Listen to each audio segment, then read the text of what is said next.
अस्सलामुअलैकुम, खुशामदीद आपके अपने channel research and education UP में। आज हम लोग पढ़ेंगे कि इलेक्ट्रॉन किसे कहते हैं, प्रोटॉन किसे कहते हैं, न्यूट्रॉन किसे कहते हैं। हम इलेक्ट्रॉन के बारे में बहुत ज्यादा पढ़ रहे हैं कि इलेक्ट्रॉन ये है, इलेक्ट्रॉन वो है, इलेक्ट्रॉन यहाँ आता है, इलेक्ट्रॉन वहां जाता है, प्रोटॉन ये है वो है, दुनिया भर की चीजें हम लोग इलेक्ट्रॉन, प्रोटॉन, न्यूट्रॉन के बारे में पढ़ते हैं। लेकिन जो बेसिक क्या है कि इलेक्ट्रॉन किसे कहते हैं, इलेक्ट्रॉन क्या है, प्रोटॉन क्या है, न्यूट्रॉन है क्या चीज, तो उसी चीज को आज हम लोग यहां समझेंगे। सबसे पहली चीज प्रोटॉन, कि प्रोटॉन किसे कहते हैं। तो इसकी जो परिभाषा दी जाती है, कहा जाता है कि वह पदार्थिकीय मौलिक कण, वह पदार्थिकीय मौलिक कण जिसका द्रव्यमान, जिसका मास 1.6 गुणे 10⁻⁻27 किलोग्राम हो और जिस पर चार्ज 1.6 गुणे 10⁻⁻19 कूलाम्ब पॉजिटिव चार्ज हो, उसे क्या कहेंगे, प्रोटॉन कहेंगे। मास कितना हो प्रोटॉन का, मास हो 1.67 गुणे 10⁻⁻27 किलोग्राम हो और जिस पर चार्ज कितना हो, जिस पर चार्ज हो 1.6 गुणे 1.6 गुणे 10⁻⁻19 कूलाम। कूलाम कितना हो, पॉजिटिव हो, पॉजिटिव हो।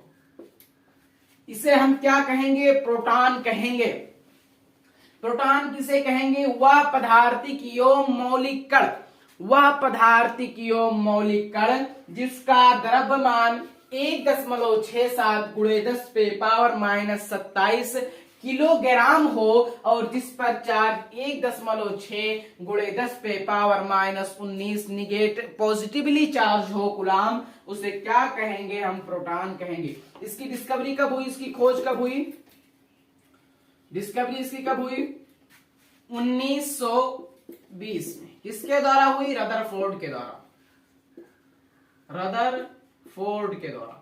यहां पर हम आप लोगों को एक ट्रिक बता दे रहे हैं, जिन्होंने इलेक्ट्रॉन न्यूट्रॉन की खोज की उससे आपको आसानी हो जाएगी। देखिए यहां पर क्या है, ट्रिक क्या है, ईंट पर नाच।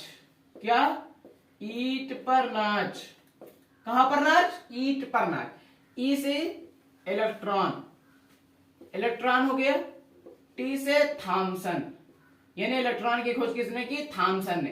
पा से प्रोटॉन, रा से रदरफोर्ड, यानी प्रोटॉन की खोज किसने की, रदरफोर्ड ने।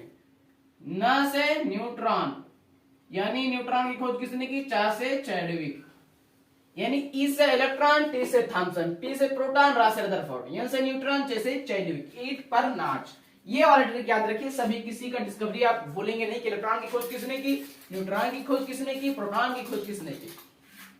तो इसकी डिस्कवरी 1920 में हुई। यहां पर एक चीज हम आपको बता दें कि प्रोटॉन जो है ये ग्रीक शब्द है। कौन सा शब्द है, ग्रीक शब्द है, ग्रीक शब्द है। ये लिया गया है प्रोटोस से, प्रोटो से लिया गया, जिसका मतलब होता है प्रथम, पहला। ओके, अब देखिए प्रोटॉन के बारे में हमने क्या चीजें सीखी कि इसका द्रव्यमान 1.67 गुणे 10⁻⁻27 किलोग्राम होता है और इस पर चार्ज जो होता है 1.6 गुणे 10⁻⁻19 पॉजिटिव चार्ज होता है और इसकी खोज 1920 में थॉमसन के द्वारा हुई। और प्रोटॉन जो शब्द है वो ग्रीक शब्द है और ये प्रोटोज से लिया गया है, जिसका मतलब होता है प्रथम। अब आगे हम लोग पढ़ने वाले हैं कि प्रोटॉन किससे मिलकर के बना होता है। क्या प्रोटॉन ही फंडामेंटल पार्टिकल है, तो इसका आंसर है प्रोटॉन फंडामेंटल पार्टिकल नहीं है। प्रोटॉन भी किन्हीं चीजों से मिलकर के बना होता है, तो वो चीजें क्या हैं, वो चीजें हैं कॉर्क। क्या है, वो चीजें हैं कॉर्क। अब कहेंगे कॉर्क क्या चीज है, तो कॉर्क ही फंडामेंटल पार्टिकल है। पदार्थ का सबसे छोटा पार्टिकल क्या है, कॉर्क ही है। ये आपको आगे क्लासों में पढ़ाया जाएगा, कॉर्क के थ्योरी से, थ्योरी के माध्यम से पढ़ाया जाएगा। अब समझते हैं कॉर्क के बारे में। देखिए कॉर्क जो है हमने आपको बता दिया कि कॉर्क एक फंडामेंटल पार्टिकल है, पदार्थ का सबसे छोटा पार्टिकल है। तो कॉर्क जो होता है ये 6 प्रकार का होता है। कॉर्क कितने प्रकार का होता है? ये 6 प्रकार का होता है, लेकिन मुख्यतः 2 ही प्रकार का होता है, यानी मैन इसमें 2 ही होते हैं। एक क्या होता है? अप कॉर्क, एक होता है क्या? Down cork. एक होता है अप कॉर्क, एक होता है डाउन कॉर्क। कॉर्क क्या है? कॉर्क फंडामेंटल पार्टिकल है, 6 प्रकार का होता है, मुख्यतः 2 होता है, अप कॉर्क, डाउन कॉर्क। ठीक है, 6 में इनका द्रव्यमान सबसे कम होता है, इनका द्रव्यमान सबसे कम होता है। अब देखिए जो प्रोटॉन होता है, तो इससे प्रोटॉन और इसका संबंध क्या है? प्रोटॉन और कॉर्क से इसका संबंध क्या है? क्वेश्चन आता है कि कॉर्क और प्रोटॉन से संबंध क्या है, तो इसका जो संबंध यही है कि 2 अप कॉर्क और प्लस में 1 डाउन कॉर्क, 2 अप कॉर्क और 1 डाउन कॉर्क मिल करके ही प्रोटॉन का निर्माण करते हैं। प्रोटॉन का निर्माण कैसे होता है? 2 अप कॉर्क, ये वाले अप कॉर्क ये दोनों है, ये 2 और 1 डाउन कॉर्क मिलकर के किसका निर्माण करते हैं? प्रोटॉन का निर्माण करते हैं। किसका निर्माण करते हैं? प्रोटॉन का निर्माण करते हैं। इतनी चीजें समझ में आई। हमने क्या प्रोटॉन के बारे में पढ़ा कि प्रोटॉन किसे कहते हैं? तो पदार्थ, वह पदार्थिक यौगिक मौलिक कण जिसका द्रव्यमान 1.67 × 10⁻⁻27 किलोग्राम हो और जिस पर चार्ज 1.6 × 10⁻⁻19 पॉजिटिव कूलाम्ब चार्ज हो, उसे क्या कहेंगे? प्रोटॉन कहेंगे। प्रोटॉन की खोज किसने की?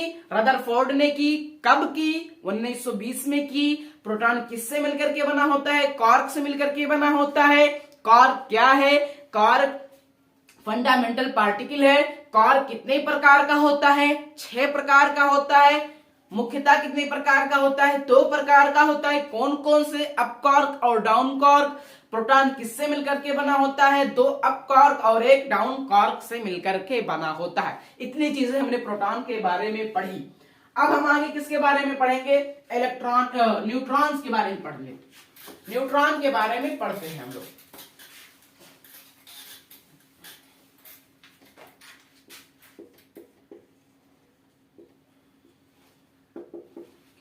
न्यूट्रॉन किसे कहते हैं? सबसे पहली बात, न्यूट्रॉन किसे कहते हैं? क्वेश्चन आएगा कि न्यूट्रॉन किसे कहते हैं, तो वह पदार्थिक यौगिक मौलिक कण जिसका द्रव्यमान 1.672 × 10⁻⁻27 किलोग्राम हो और जिस पर कोई चार्ज ना हो, जिस पर चार्ज ही ना हो, उसे क्या कहेंगे? न्यूट्रॉन कहेंगे। इसका जो द्रव्यमान होता है, मास जो होता है, लगभग किसके बराबर होता है? प्रोटॉन के बराबर। पूरा नहीं, लगभग बराबर होता है 10⁻⁻27 किलोग्राम, जिस पर चार्ज जो होता है, चार्ज नहीं होता है। तो इसका परिभाषा क्या होगा? वह पदार्थिक यौगिक मौलिक कण जिसका द्रव्यमान 1.672 × 10⁻⁻27 किलोग्राम हो और जिस पर चार्ज नहीं हो, ना हो, उसे क्या कहेंगे? हम लोग उसे कह देंगे कि ये न्यूट्रॉन है। न्यूट्रॉन उसे कहा जाता है। उसे क्या कहा जाता है? न्यूट्रॉन। इसकी डिस्कवरी किसने की और कब की? डिस्कवरी तो हमने आपको बताया था, ट्रिक की ईट पर नाच, यानी न्यूट्रॉन, नाच यानी न्यूट्रॉन और प्लस चैडविक, न्यूट्रॉन और ये आपके हो गए चैडविक। यानी न्यूट्रॉन की खोज किसने की? चैडविक ने की। कब की? 1931 में। किसने की? चैडविक ने की। न्यूट्रॉन की खोज किसने की? चैडविक ने की। कब की? 1931 में न्यूट्रॉन की खोज इन्होंने की। अब क्या न्यूट्रॉन फंडामेंटल पार्टिकल है? तो इसका आंसर है कि न्यूट्रॉन फंडामेंटल पार्टिकल नहीं है, वो भी प्रोटॉन की तरह कॉर्क से मिलकर के बना होता है। किससे मिलकर के बना होता है? कॉर्क से मिलकर के बना होता है। अब कितने कॉर्क से मिलकर के बना होता है? हमने आपको बताया कि कॉर्क जो होता है दो प्रकार का होता है, अप क्वार्क, एक होता है डाउन क्वार्क, एक होता है क्या, डाउन क्वार्क। तो ये जो होता है बिल्कुल एकदम उल्टा, यानी प्रोटॉन हमने पढ़ा था कि ये दो अप क्वार्क और प्लस में एक डाउन क्वार्क से मिलकर के बना होता है, लेकिन न्यूट्रॉन बिल्कुल इसके उल्टा, एक अप क्वार्क और दो डाउन क्वार्क से मिलकर के बना होता है। यानी प्रोटॉन दो अप क्वार्क और एक डाउन क्वार्क से मिलकर के बना होता था, लेकिन जो न्यूट्रॉन है एक अप क्वार्क और दो डाउन क्वार्क से मिलकर के बना होता है। ये चीज समझ में आई।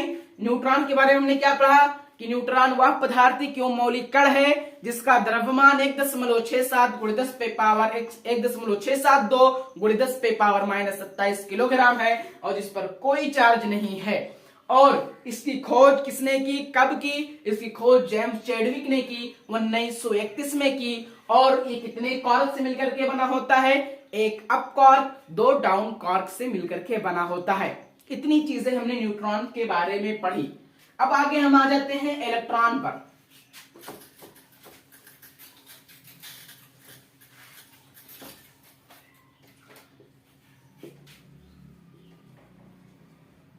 तो इलेक्ट्रॉन की जो परिभाषा दी जाती है, कहा जाता है वह पदार्थिक एवं मौलिक कण, वह पदार्थिक एवं मौलिक कण जिसका द्रव्यमान 9.1 × 10 पे पावर -31 किलोग्राम हो और जिस पर चार्ज 1.6 × 10 पे पावर कितना -19 कूलाम, कितना सॉरी -19 कूलाम निगेटिव चार्ज हो, उसे क्या कहा जाएगा? इलेक्ट्रॉन कहा जाएगा। क्वेश्चन आता है कि इलेक्ट्रॉन फंडामेंटल पार्टिकल है, तो इसका सही आंसर है कि इलेक्ट्रॉन फंडामेंटल पार्टिकल है। जिस तरह से इलेक्ट्रॉन प्रोटॉन किससे मिलकर, क्वार्क से मिलकर के बना होता था, किससे? क्वार्क से। दो अप क्वार्क एक डाउन क्वार्क से मिलकर के प्रोटॉन का निर्माण हुआ, दो डाउन क्वार्क एक अप क्वार्क से मिलकर के न्यूट्रॉन का निर्माण हुआ। लेकिन इलेक्ट्रॉन का निर्माण किसी चीज से नहीं होता है, इसलिए हम कह सकते हैं कि ये क्या है? फंडामेंटल पार्टिकल है, फंडामेंटल पार्टिकल। ओके, अब इसका द्रव्यमान कितना होता है, मास कितना होता है? तो अभी आपने आपको बताया इसका मास जो होता है 9.1 × 10 पे पावर -31 किलोग्राम होता है। 9.1 × 10 पे पावर -31 किलोग्राम होता है। और इस पर चार्ज कितना होता है? चार्ज उतना ही होता है लेकिन निगेटिव होता है। देखिए 1.6 × 10 पे पावर -19 कूलाम निगेटिव चार्ज होता। क्या होता है? निगेटिवली चार्ज होता है। यहां पर एक चीज बताइए कि इलेक्ट्रॉन का जो द्रव्यमान है, इलेक्ट्रॉन का द्रव्यमान, इसमें आप 1845 का गुणा कर दीजिए, तब जाकर के प्रोटॉन के बराबर होगा। 1.6 × 10 पे पावर -27 किलोग्राम के बराबर होगा। 1845 में गुणा कीजिए, इसका जो द्रव्यमान है, इलेक्ट्रॉन का द्रव्यमान है 1845 से गुणा कीजिए तब उसका होगा। यानी प्रोटॉन का द्रव्यमान है वो इलेक्ट्रॉन के द्रव्यमान से 1845 गुना ज्यादा है, 1845 गुना ज्यादा है, इसलिए इसको एकदम बिल्कुल नगण्य माना जाता है। बहुत बच्चे ये देख रहे होंगे सर ये 1.6 इधर है, यहाँ 9.1 है, तो ये कैसे? ये तो ज्यादा है और यहाँ 31 है, यहाँ 27, तो फिर ये कैसे ज्यादा है? नेगेटिव में उल्टा ही होता है। नेगेटिव में क्या होता है? जो संख्याएं ज्यादा होती है वो कम मानी जाती है। ओके, समझ में आया कि नहीं आया? ये सब आपको 8 क्लास में 9 क्लास में ही बताया जाता है। ये हो गया। इलेक्ट्रॉन के बारे में हमने क्या सीखा कि वह पदार्थिक एवं मौलिक कण जिसका द्रव्यमान 9.1 × 10 पे पावर -31 किलोग्राम हो और जिस पर चार्ज कितना हो? 1.6 × 10 पे पावर -19 निगेटिव कूलाम्ब चार्ज हो, उसे क्या कहा जाएगा? उसे इलेक्ट्रॉन कहा जाएगा। मास कितना था? 9.1 × 10 पे पावर -31 किलोग्राम। चार्ज कितना था? 1.6 × 10 पे पावर -19 निगेटिव कूलाम्ब चार्ज। और इसकी खोज कब हुई? डिस्कवरी कब हुई इसकी? सबसे पहले बताओ डिस्कवरी किसने की? ई पर नाच, ई से इलेक्ट्रॉन, टी से थॉमसन, यानी किसने की? थॉमसन ने की। कब की? थॉमसन ने 1897 में। कितने में? 1897 में थॉमसन साहब ने डिस्कवरी, इसकी इलेक्ट्रॉन की डिस्कवरी की। किसकी डिस्कवरी? इलेक्ट्रॉन की डिस्कवरी की। इसलिए कहा जाता है कि प्रोटॉन का, हमने बताया भी, प्रोटॉन का जो द्रव्यमान होता है वो इलेक्ट्रॉन के द्रव्यमान से 1845 गुना ज्यादा होता है। इसलिए इलेक्ट्रॉन के द्रव्यमान को बिल्कुल नगण्य मान लिया जाता है और इलेक्ट्रॉन के द्रव्यमान को आणविक यानी उसमें एटॉमिक मास में नहीं जोड़ा जाता है। आपने पढ़ा होगा कि न्यूट्रॉन का द्रव्यमान, प्रोटॉन का द्रव्यमान प्लस में न्यूट्रॉन का द्रव्यमान मिलकर के ही एटॉमिक मास बनता है। तो मैं जब कहता हूं कि भाई एटम 3 चीजों से मिलकर के बना होता है, इलेक्ट्रॉन, प्रोटॉन, न्यूट्रॉन, तो भाई प्रोटॉन और न्यूट्रॉन के द्रव्यमान को जोड़ दिया जाता है, इलेक्ट्रॉन के द्रव्यमान को क्यों नहीं जोड़ा जाता है? क्वेश्चन बनना चाहिए जहन में आपके कि भाई देखिए एटम 3 चीजों से मिलकर के, इलेक्ट्रॉन, न्यूट्रॉन, प्रोटॉन मुख्यतः, तो जब प्रोटॉन और न्यूट्रॉन के द्रव्यमान को जोड़ करके एटॉमिक मास बना दिया जाता है तो इलेक्ट्रॉन को क्यों नहीं जोड़ा जाता है, जबकि इलेक्ट्रॉन उसी का हिस्सा है? तो इसका आंसर यह है कि बिल्कुल नगण्य होता है, एकदम बिल्कुल बहुत कम होता है, इसलिए इसको नहीं जोड़ा जाता है। और प्रोटॉन के द्रव्यमान को न्यूट्रॉन के द्रव्यमान को जोड़ करके एटॉमिक मास बना दिया जाता है। क्या बना दिया जाता है? Atomic mass. समझ में आया? एटॉमिक मास में प्रोटॉन न्यूट्रॉन को क्यों जोड़ा जाता है, इलेक्ट्रॉन को क्यों नहीं जोड़ा जाता है? इसलिए कि इलेक्ट्रॉन का जो द्रव्यमान होता है बहुत ही कम होता है। ओके, आगे की चीजें हम नेक्स्ट क्लास में पढ़ने वाले हैं।